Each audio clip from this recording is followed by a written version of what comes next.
Hey everyone, in this video we are going to learn about the make unique. Before we go further in this video, I would like to suggest you that to please watch my video on two approaches of the assembly so that you comes to know that why we are going to use the make unique. Now let's start.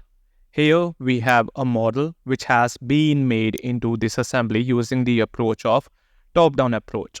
Now just have a right click on that particular model and then just go to make unique. Now as per the definition, it is going to create a unique part from selected component. You can use any of the component to make it unique, like I can use this as well to make it as a unique part. So currently I'm just going to use this part as make unique. Just click on make unique and it will get highlight a dialog box like this. So you have to just click on name unique part and you can just name it. Like I'm just going to name it as gray salando. And here you just need to give the location. You can just use this icon and give the location for this. And after you just enter the name, just hit the enter and it will highlight the OK button. Now just click on OK and then again OK. So it will just rename the part and you can just go to that directory and you will get the part like gray cylinder and as the model one as well.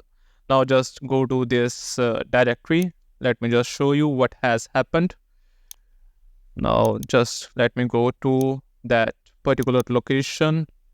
Now here let me just enlarge the icons. So we have two models here, like here you can see as gray cylinder and model 1. So what make unique has done, it has just created the copy of the same model but with a new name which you have suggested. So make sure while using the make unique there should not be any part with this name in the same directory.